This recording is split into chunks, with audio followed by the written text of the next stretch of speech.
Waves. Some families have weird traditions. Mine was no different.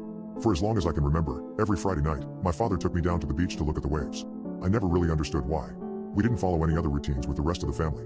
We didn't have pizza or board game nights. We didn't watch television or follow sports.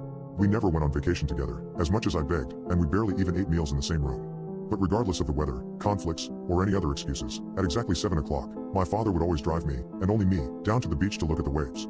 That habit became more sacred than religion and almost more important than school. We never missed a Friday. My earliest memories of these trips were positive. Dad was an important guy to a lot of people. I think the time alone with him made me feel important too. We had a puppy, back then, a German Shepherd named Lola, that followed commands and listened perfectly off-leash. Lola usually came along for the ride as well. That dog loved nothing more than to chase me up and down the dirty dunes. Something she would jump into the waves and splash around like a maniac. My dad always got a kick out of that. I was always scared she would swim away. We went swimming when it was warm and not too rough. We played in the sand when it was cold. If it rained or snowed, Dad usually brought an umbrella, and we would just sit together and watch the waves crash violently against the coastline. Sometimes we talked about school, girls, or anything that popped into our minds. Sometimes we just sat together and said nothing. I loved it. But the older I got, the more Dad's weekly trips became a burden to my social life. I missed birthday parties. I missed playdates.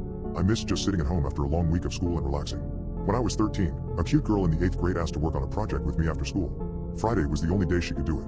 I called my father up and begged him to change our beach day to Saturday. Just once, I pleaded, just that week. But he just said no, come home, and hung up the phone. His curt response made me furious. I was not the type to disrespect my father, but at the same time, I was a teenager. Hormones pumped through my veins. The idea of a big kid like me playing with his father at the beach seemed stupid and childish. I hated him for making me go. I hated him for holding me back. So for the first time in my life, I ignored my father's tradition and stayed at school until well past 6. Sadie and I were in the cafeteria putting the finishing touches on a diorama when the raspy voice of our principal kicked on through the loudspeakers. Matt Richardson. If you're in the building, please report to the principal's office immediately. I cursed. Sadie oozed and giggled a bit. I picked up my books and slammed them into my backpack, promising to see her Monday, as a powder keg of rage built up inside my gut. I paced the empty halls once or twice, just to calm down before I waltzed into the principal's office to find my father red-faced and furious. A perfect recipe for disaster. Get in the car. Now. We have to go, he fumed and turned to the principal. Thank you, Bill, for the announcement. We're late for soccer practice. My father grabbed me by the collar the moment we left the office. Then he nearly sprinted out the door. We walked that way through the entire parking lot, quickly sidestepping, with him holding onto my shoulder like a child. Then he opened the door to his SUV and tossed me in the back seat. I felt humiliated. The time on the dash read 7:05. Soccer, practice, Dad? I repeated when he got in the driver's seat. Really? We're lying about it now? My father swerved the car backward and gunned it through the empty lot. How many effing times have I told you? He shouted. 7 o'clock. Every Friday. We have to be there. This is very important, Matthew, why would you disobey me? I wanted to scream back. I wanted to ask him why. Why? Whom the duck cares if we miss one beach day? Who cares if we go at all? Was it that important to the old man that we spend time together? Why did it have to be this day, of all days? But I had asked and received no answer 1,000 times before. It's tradition, he would say. Tradition is important. Sadie's pretty face and features lit up in my mind. She would probably forget me by the end of the weekend. She would probably end up dating somebody else. The rage and hormones coincided to build up inside my stomach like a powder keg. I wanted to hit him. I wanted to hit him and make him realize what he had done to me. But I reached out and slammed my fist against the car window instead. The glass shattered all over my knuckles. Warm blood ran over my fingertips. My father's angry expression turned pale. Keep your hand inside, he snapped. We're almost there. We arrived at the beach in the pouring rain and parked by the old prison. My father cut the engine and nearly jumped out of his seat and into the rain. He had one of those flip phones, back then, the type that got crappy service too far away from the towers.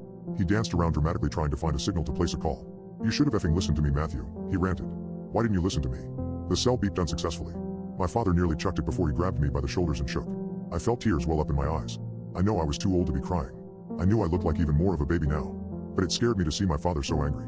He never cursed at me. He never shook me. My dad was the type of guy to offer a pat on the back and warm conversation as reassurance. He never acted this way. I pushed him back. I pushed him so hard that he fell to the floor and smacked his elbow on the concrete.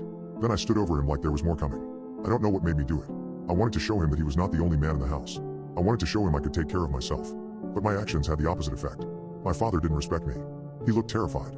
He looked at me like I was an animal. He looked like he didn't recognize me anymore. I started to cry again. My father still held the phone up to his ear from the ground. The fear vanished from his face as a dial tone sounded. Relief flooded in as a deep voice responded on the other end. He nodded, said okay, and then hung up. Then he looked up at me and scooted away.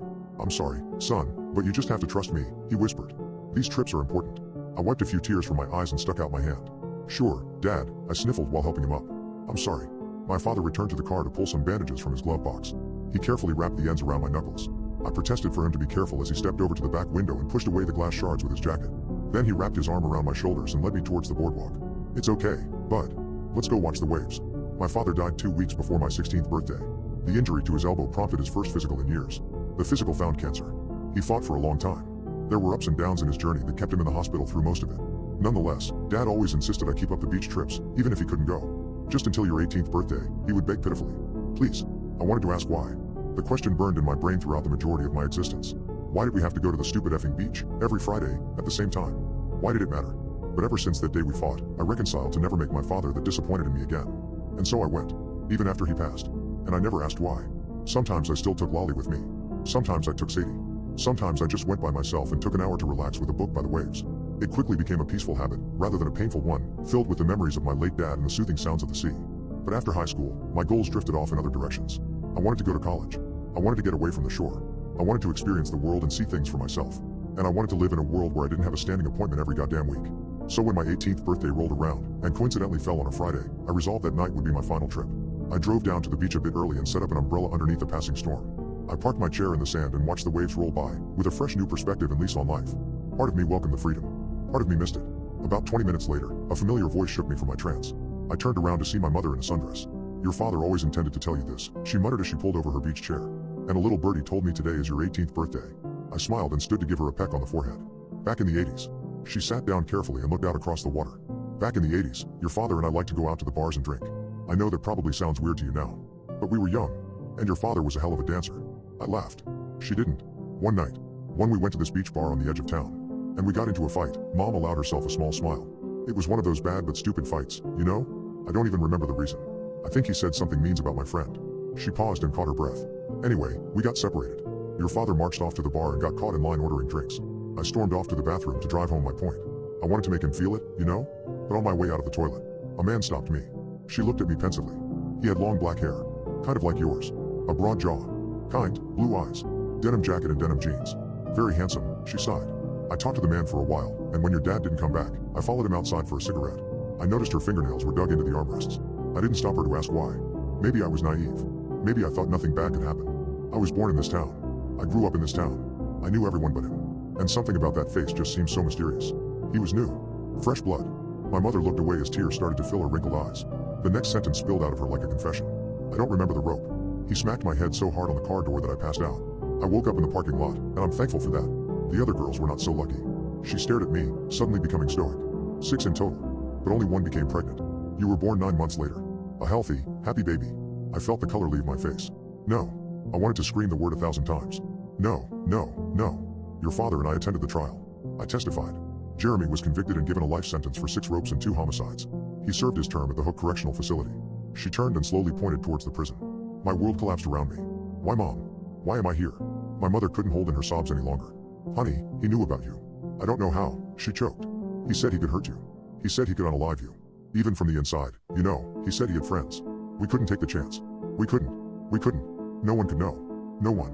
Her voice trailed off as my hand squeezed around hers. The rage and horror in my stomach turned over and over again. But I didn't say anything. All he wanted. She coughed and regained her composure. All he wanted was to see you. Once a week. Fridays at 7. That was when the warden gave him time by the window. Once a week, until you're 18. My heart felt dead in my chest. I looked down at my watch to see the time. 7 o'clock on the dot. The long row of windows in the prison behind us had been dark the entire night. But as I looked closer, one room was brightened by the flick of a light. Sitting at a table was the gaunt outline of a man, with long black hair, looking out towards us on the beach. 2 armed guards stood by his side. Our eyes met for a moment. Everything in my entire existence turned foreign in that one singular second. My mother sobbed and turned away. And then Jeremy waved.